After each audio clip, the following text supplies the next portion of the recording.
Hi, welcome back to Not So Obvious Watches. I'm Pete McConville and welcome to another in my series of videos, Why This Watch? Today we're talking about why have I got a Boldr Globetrotter GMT. Interesting, I have a lot of GMTs, but I have very few micro brands. So we're going to touch on both of those issues today. Before we talk about before we get into it, something to make very clear. This is not a review, this is not a critique, this is not even-handed, this is not a buyer's guide, and I am absolutely not going to be your Google and read you fact sheets. This is just about why do I own this watch. If you're interested in that, I will see you on the other side. If you're not interested, how about you come over, you watch the video, just turn the sound off and enjoy the pretty pictures.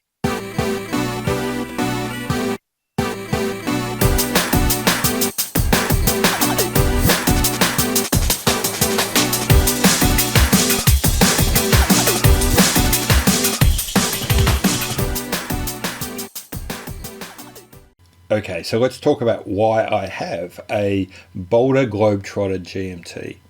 Usually when I start these, why this watch, I start with the brand. In this case, I'm going to finish with the brand. In this case, I start with the complication. Because you see, I love travel. I take every opportunity I can to travel. I've been very fortunate in my work and personal life to have had lots of opportunities to go to some amazing places. And if you can't travel, then it's great to be reminded of when you did. And the GMT function on a watch is that reminder. If you're wearing a GMT watch, every time you look down at your wrist, you are reminded of the excitement, the romance, the joy of travel.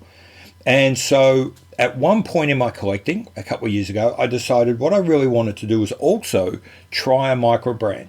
So I started looking for micro brand GMTs. Now, this is going back to about 2018-ish, I think, and I found it quite difficult to avoid the clutches of people trying to knock off a Rolex GMT Master. That seemed to be the single most common. It seemed to be a micro-brand trope hard to avoid. These days, it's quite different. There's a lot of other brands from GMTs from Farah and other companies that are amazing. But back then, I really struggled to find any.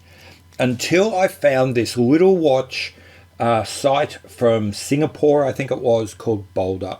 Knew nothing about the brand, but as soon as I saw the watch and this brutal lump of steel, hard cut into these massive shapes, I was in love. This was the forward-looking, contemporary, modernist, brutalist kind of design I was searching for. And it came from a micro brand, and it came with the right movement. And then the more I looked, the more I liked.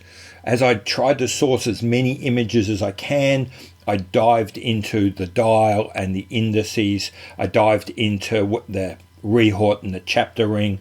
I dived into what they've done with the bezel, went back to the case and looked at these huge sweeping sides, which ordinarily I would hate. I would hate these big slab sides.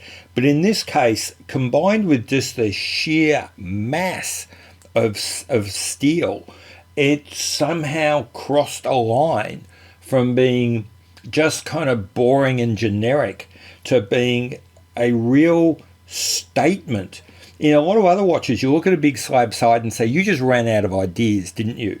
But on this watch, I look at that side combined with that huge facet coming off the top of the lugs saying, this is exactly what you intended this watch to be, and I love you for it.